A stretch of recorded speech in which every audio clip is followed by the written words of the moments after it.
And welcome back to another episode of Today and Tomorrow in Scottsdale with Don and Kevin. Hey, Don. Kevin, how are you? I'm doing great. How you doing? It's been a week, man. I haven't seen you for a whole week. I know, right? You know, Did I see you? Well, in between? No, I guess not. No, I don't think you did. No, it's been a week. Yeah. Okay. I had Kevin withdrawals. That's what Sometimes we see each other during the week.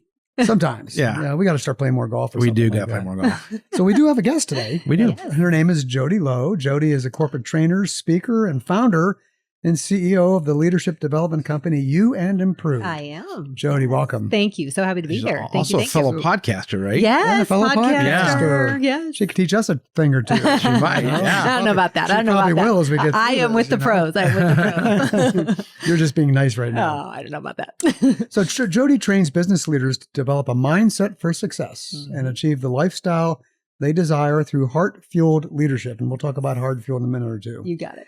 She launched a team program called You, the Teen Leader in 2014 to empower young adults to become more confident, motivated, and focused future leaders. I think that's pretty cool. That's very cool. Really cool. And she even created a nonprofit foundation with scholarships that she could give to teens that can't otherwise afford to take that program. Yeah. That's awesome. Yeah. She's also active with a lot of charitable work through the National Charity League, giving back to teen mothers, senior citizens, special needs children and adults, and supports groups like Feed My Starving Children, Hospice of the Valley, and the United Way. Jodi, you're all over the place. I'm busy and I like it that way. I'd say you're very busy. I know you're also active with the Better Business Bureau. I You're am. going to be chair of the board there, right? Yes, I do chair the board. What is it that you don't do? Let's see. I don't golf. Oh, So I can't join you guys for that. Right, yeah. Sorry. Well, all right, one little down thing. Yeah. All right. That's okay. We all have our strengths, right? Yeah.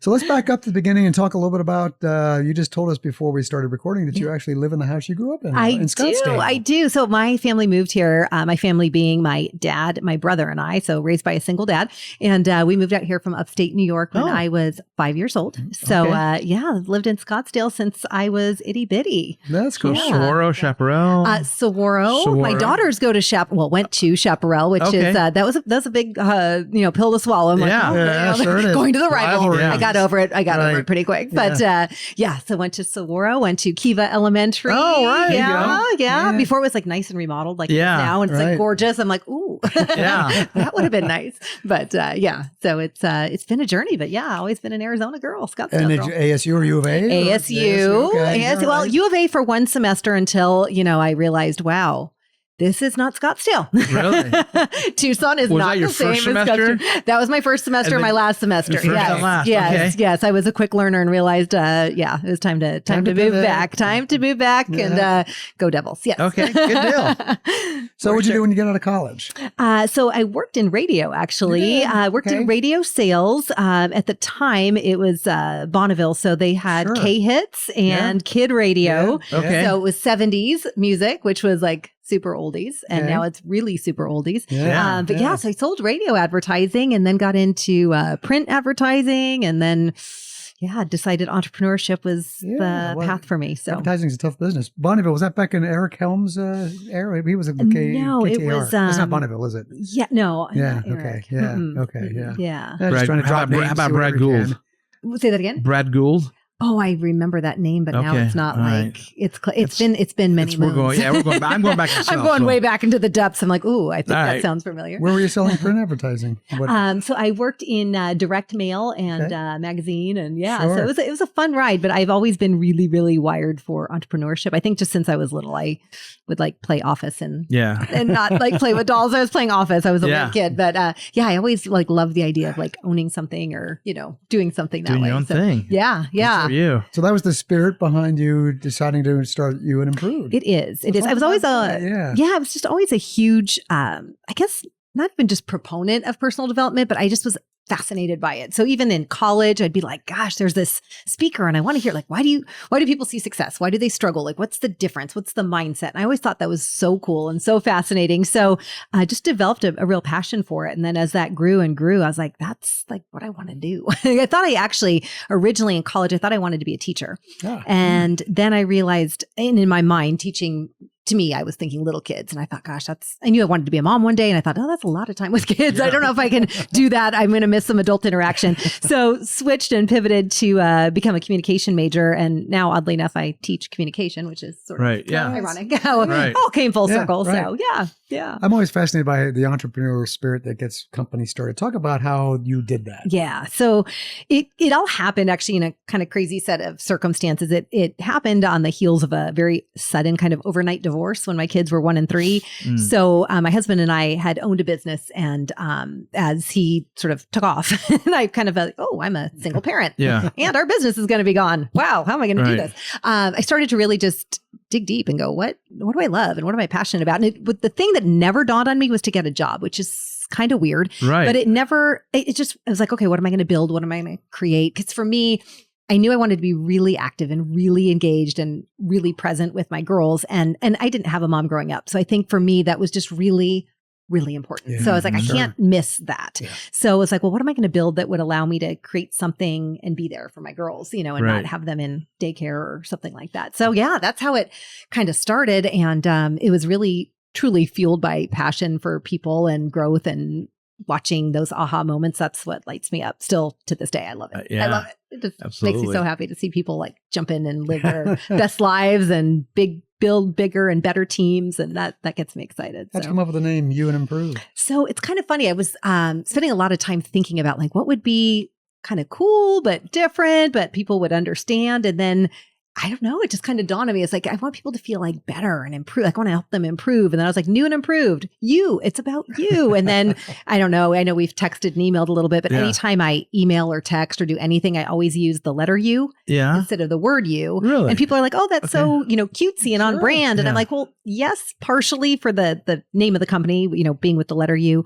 But more importantly, to me, it's more of an anchor. It's like a reminder, like everything we do, like if my trainings ever became about me or my team, that's the day I shut it down. It's always about you. How do you apply this? How do you use this? How do you keep this going? So not only do you have a cool, unique name for your business, but can I talk about your podcast real quick? Yeah, for sure. Talk about the name of your podcast. Yeah, that's also unique and got so you have to know my like passion for words is insane. I love words. I love language. I love bad puns, all of it. Like I love it all. And so my kids are always like, oh my God, you and your words, but I really love words. Yeah. And so my podcast is called The Leadership Lowdown, which is a play on my last name. Yep. So it's always going to have a little fun to it, a little something.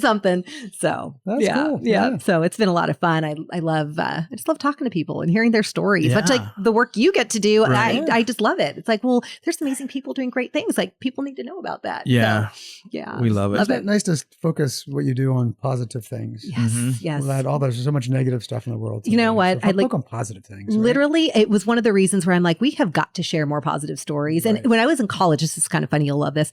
I had this idea. I'm like, I want to start GNN, the Good News Network.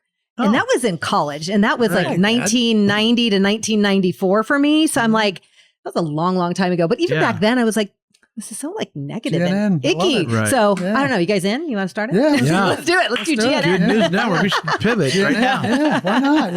I feel like we got to share some good stories out there. We could actually do that. I know we could. I'm kind of feeling a vibe. I'm kind of thinking it might happen. We could actually do that. It wouldn't be that hard to do. It's kind of what we're doing right now. Yeah, it is. I mean, we're all collectively doing the same good work. It's like, hey, there might be something to this.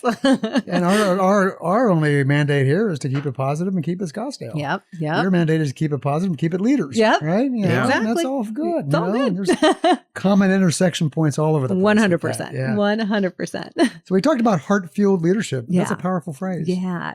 So when I started the company, I was like, I was doing a lot of individual coaching, small group. And then I knew for me, I love that work. And I also really, really love like groups and not, it's not that I like to be in the limelight, but I like to impact like an energy in a room. Like I love that feeling. And so, I just totally blanked on your question. What was your question? Heart-fueled leadership. I was like, wow, I was going down a path and then I divoted or pivoted. It was in the heart. Yes, it was in the heart. I was, wait, where was I going with that? So heart-fueled leadership. So I was like, I want to create like this movement because we have a series of different 2.5 day deep dive immersion style classes. And they're intense. Like they are no joke. And so with that, you'd see these people having these huge breakthroughs and major moments. And I thought, it's like a movement. Like I want to create this movement where people like just don't settle for average. They don't settle for good enough. They just want to be all in and live big. And I'm like, yeah, it's like a movement, like a heart-based leadership movement. And I'm like, yeah, that's what we do. So there you have it. Again, that's pretty words. cool. It's words. It's language. It's energy. So, wow. Yeah. Talk a little about how you train around that. Yeah. So it's interesting. I have an amazing team of 5 trainers plus myself. So we do these intensive 2.5 day classes. Some of them, you the leader, you the communicator. Those are all about obviously individual breakthroughs, building obviously communication, better language, better relationships, creating win-win scenarios in life and in business. And then we have 2 advanced level leadership classes. One is You the Warrior. We do that up in Prescott. Oh. And that one, if you ever go to our website or anything, you see people like jumping off telephone poles, doing all that fun stuff. Okay. That's that. Not for the sake of saying I just jumped off a 40-foot telephone pole, but rather you're climbing that pole with intention and purpose. And, there's a lot behind it. And that one's all about what's the dream for your life. And You the Samurai, that one's all about empathy, giving back. What's your legacy? So yeah, it's a lot of big, deep, cool work. And we get to work with amazing individuals and amazing companies that really get, wow, when I invest in my people, the ROI on that is far outweigh the money I spend on it. And not even about that, about like, how do you help human beings become better human beings? And when they show up happier at home, they show up happier at work, and happier at work, happier at home. And do you ever do any nonprofit work for leadership? I do. Training? Yeah. I've done a lot of nonprofit work over the years, and where I actually spend most of my time, because those 2.5 day classes, I'm not the lead trainer of those. I spend most of my time doing a lot of custom corporate training. So I'll go in and work with companies to design leadership training for, it could be sales training, it could be communication, all different topics. But so I'll develop a lot of training and executive coaching, things like that, working with leadership teams. So lots of companies, it's a hybrid. They have their teams going through the 2.5 day courses, and then we're working inside the companies as well. So it's every day is different. I love it. Wow. I meet great and amazing people and learn a lot. I know more about random industries that I know more about pest control, working at Burns Pest Elimination. I swear to you, I know more about bugs and pests than I ever thought I would know or need to know, but it's fascinating. Now I'm like, okay, I'm a little less scared. This is kind of cool. So Burns Pest Control. Yes. So are they a heartfelt? They are by far one of the most heartfelt and heart-based Are they really? leadership Okay, companies. well that makes a difference to me now. I hear that. I want to know that they're empathetic and they're a great. They do. They have a good moral compass for their company. 100%. Family-based, 42-year-old company, just all family. Very, very cool. That's really cool. Yeah. It's really fun. You do a lot of executive coaching one-on-one? I do. Okay. I do. A lot of executive teams as well as individual work. So I love that too. Just for me, it's not about exit strategies and all of that as much as it is like, let's get to the real piece of this. And because there's so many needs that we have internally outside of just the work scenario. So how do we create alignment between, the personal and professional? So that's the piece I love the most. Yeah. That's cool. Yeah, it's a lot of fun. So talk about you, the teen leader. I love that. I love what that sounds like. So this one, this class sort of started on the heels of so many adults would come to me after they'd graduate from some of our 2.5 day classes. And they were like, man, if I would have had this when I was younger, like I can't even imagine. Like if I would have had these skills, these tools. After you hear that enough, it's like that knock gets louder and louder. I'm like, what if we did something for teenagers? So back in 2014, we took our adult leadership class and said, what if we can create a version that would be for high school students? So we do that. It's a passion project. It's once a year. It's always the first weekend of August. And we provide this 2.5 day experience for teenagers. Okay. And it's about 20 kids in a class. Okay. And so we'll have the adults in one ballroom and we have the teens in another, and then this huge graduation with all of them. Oh, wow. And there's never a dry eye. I always joke that it should be sponsored by Kleenex because you see these kids, because they don't want to be there. Let's get real. What kid wants to spend 2.5 days without their electronics? Stuff, By the way, without electronics. So they are ready to kill us by the time they start the class. By the end. That's where you just start on Friday afternoon or something? Yeah, Friday afternoon. And then, so they stay at the hotel we partner with. And they're there for 2.5 days, and Sunday at graduation at 1:00. These kids what are the parents doing while they're there? Are they there at the hotel too then? No, parents are home. They, they've got the, ways to reach us if they needed us for any emergencies. But other than that, we've got them from Friday at 5 till Sunday at about 1:00 at graduation. And like I said, these kids, I have stories upon stories, but kids that like so mad, don't want to be there, and just whether they're shy or introverted or going through whatever struggles. And then you see them like roar 2 days later and you're like, this is the coolest thing. So, and when I first announced the class, I announced it at one of our adult class graduations. I'm like, we're going to do this. You, the teen leader. And one of our alumni stood up and said, Jodi, I'd like to sponsor a teen. And I'm like, oh, yeah. Oh, wow. And then this another attorney that's a client said, our firm would like to sponsor a teen. And it was like, you remember Jiffy Pop back in the day? sure. You know, Yeah. it was like Jiffy Sure. Pop. I'm like, what is happening? I'm bawling. And I'm like, Right. what is going on? And that was the impetus to, Oh, my well, what if I goodness. could create a foundation? Like, what if we could find amazing kids and partner with different nonprofits that have amazing kids that would love to see their greatness, but maybe wouldn't be able to afford to come otherwise. Yeah, Yeah, to date, we've scholarshiped, I believe, over 120 some odd kids. Really? So That's it's been really good, so yeah. exciting. So Well, yeah. That's what, 6-7 years now or something? Yeah, Sounds like 10 just years. 11, 20, yeah. 10 years. 11, Yeah, okay. 11 years, which is 20 hard for me to. 20 kids years, that's over 200 kids. Yeah. So you got to have some good inspirational Yeah, well, stories. some kids come on their own, so families will Okay. send their kids, and then and some are scholarships. So it's kind of a hybrid of the two. But some of those kids now are adults. Oh yeah. So have you followed their progress? Oh yeah. I mean, there's one boy in particular that I remember that was being raised by his grandmother, no parents, just a really, really rough background. And he emailed me. He didn't email me. I don't know, Facebook Yeah. Messenger. No, probably not Facebook. That's Yeah. old people. Instagram Messenger. TikTok. I don't Yeah, even know. yeah. TikTok me. I don't even know what Yeah, he did, but he did right. something. And he reached out and he was like, I joined the Marines. I'm getting this, that, and the other. He's like, that class was pivotal. It completely like changed the trajectory of kidding. my life. And I'm like, again, Yeah, crying on the other end of my right. phone. I'm Yeah, like, of this course. is why we do this. So Yeah, it's yeah. really, really cool. Wow. So the biggest piece is always finding the amazing kids, because the work I do, I'm usually working with adults. I'm always Right. like, do you know amazing kids? Who knows amazing teens? I need to connect with teens. Right. So, or parents of teens to So how find do you, those great How do you kids. do that? Is it through parents? It's and really referrals? parents. It's a lot of word of Yeah, mouth too. yeah. I'm like, a lot of business leaders. I'm like, hey, what groups are you a part of? Because so many people do a lot of charitable work, boys and girls Right. clubs and things like that. I'm like, can you get the word out? Help me, because it's so grassroots, right? I'm like, Yeah. who do you know that would be amazing for Right. this? So yeah, all the right kids always show up though. So that's the good part. It's good. Yeah. So you do a lot of charitable work too. I do. And I you're do. you're busy. Yeah. So how do you sort of split the time between and decide what to focus on from a charitable standpoint Yeah. versus just running your business?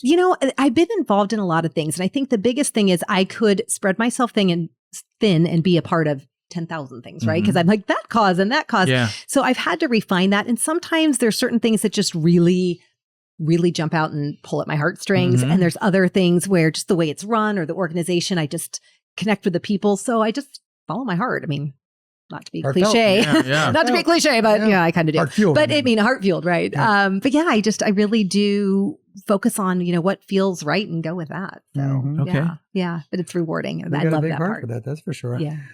And the heart fueled deal is there a way you could describe for Kevin and I how we could become more heart fueled leaders? You and I. Yeah, to me, it is, and you. I mean, just in meeting you guys are very transparent and authentic. But those are kind of the big things. I think in business, so oftentimes it's like it's all about numbers. It's all about this. It's about hitting goals and those things and metrics and all those things are important. Of course, you got to keep the lights on and the doors Yeah. open. And if we miss the most important part, which is why are we doing this? Yeah, and do we right. really care about our people, and are we pouring into our people, and do we sit down and go, no, really, how are you? Like something's Yeah. off. Like what's going, let's talk. So much could be resolved and figured out and sorted through if we just connected and talked and had a deeper level of conversation and being authentic, being like, I've been there. I understand, or Right. I'm feeling this with you. What can we do? And those are the companies that we partner with. And I'm at a Mhm. point in my career now too, where I get to be discerning, right? It's Yeah. like, does of this make course. sense? I was going to ask you about that. Okay. Yeah. course. Yeah. I mean, you have to be like-minded, and we're not for everyone. Everyone's not for us. Right. And that's cool. I don't know. I want to bring humanity back to a very numbers-based world. I think that's Right. a big piece That's of a it great for me. goal. It's like there's so much more than just goals and numbers and dollars. So, Right. Okay. Yeah. All right. It's about people. In my long run at the Business Journal, I've met a lot of business people in Mhm. town. And there are a few people thinking to myself when I'm talking to them, how in the heck did you ever become a leader? Yeah. Because they're Yeah. totally disassociated. They're rude. They're Yeah. mean. It's true. And all of that stuff is like, how does that even happen? How does that even And it happen? does. So Yeah. they're out there. Well, and lots of times it's like, to me, title does not define leadership. And Exactly. lots of times in trainings, we'll be working, Burns is a great example. It might be street level technicians all the way up to, the owners and Mhm. everyone in between. And, we'll be working with, some of the technicians and be like, so who in the room's a leader? And they'll be like, well, no, I'm not a leader. I just do this. I'm like, oh, you don't just do that. Yeah. There is no company without you. Yeah. So you are a leader. You own your area of responsibility. And when you have that passion and that leadership and take that drive and put that into the work you do, just watch yourself soar through this, company and watch where you go. Makes So sense. it's exciting. Are there daily habits or rituals that you build into your life or into your training for that matter that kind of really support the heart? Yeah. I have some daily disciplines that are really important to me. Yeah. So exercise is one of them, Okay. which is huge. And, it's probably said often by people, but I mean, if I don't move, I don't move. I mean, that's big for me. So every morning exercise is huge. And it doesn't even have to be aggressive. I mean, today I just went on a long walk with my dog and that was that. Other days it's Orange Theory or Pilates or, something more intense. But so that's a big piece of it. The mindset piece is really the biggest part of it and now I think more than ever, I mean, there's so much coming at us, right? There's so much negativity and you can focus on that. Yep. And I don't want to be an ostrich and bury my head and pretend like I'm going to just shut off the world. In the same respect, I have to be very conscious of what I allow in. And my focus, especially through a lot of the chaos that's going on today, is what my gift is mindset positivity, not just positivity for the sake of being positive, but like, how do I help people find that within themselves and tap into their greatness? So for me, it's like, how do I continue to pour that out and pour that into other people? And if I'm doing that, then I'm doing the piece that I can give, right? We all have our gifts and, things that we can bring to the world. For me, that's it. Yeah. Right. Okay. So, Maybe it's because I'm old, Kevin, but there's people out there who I don't respect. Who I say, I'm just not going to work with that person. Yeah. Right. Maybe I couldn't do that 20 years ago. 100%. But now it's just like, you know what? Life's too short. Yeah. And that's another thing. The whatever. older you get, the more you're like, I don't really want to do this, or this just doesn't feel in alignment, or it feels like a have to, not a get to. It's like and lead with values. it's a lot with values. Yeah. It's a lot with values. Yeah. So that's a big one for me. It's like, this has to feel good, feel right. Sure. So it's big. What's next for you and and Improved?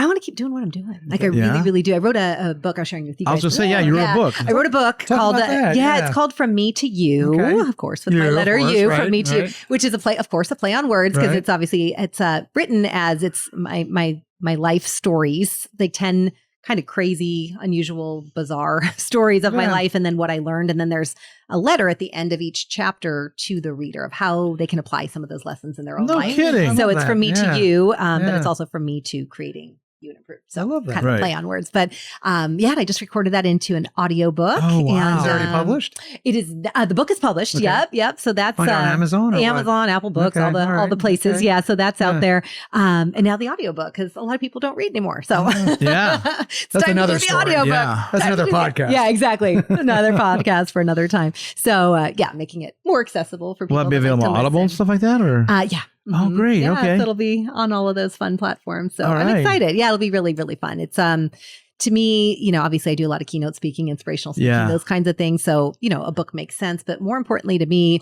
I think also just as a single mom, I wanted that legacy piece too. Because it's like, again, we're talking about sharing stories. It's like the sand runs out really fast. And the older you get, the faster it goes. Yeah. And I'm like, one day I'm not going to be here. And it's like, well, how does anyone know the stories, right? Yeah. So you do public speaking, you're a podcaster, you're an author, you're a trainer. Which those hats do you think your favorite, or do you have one?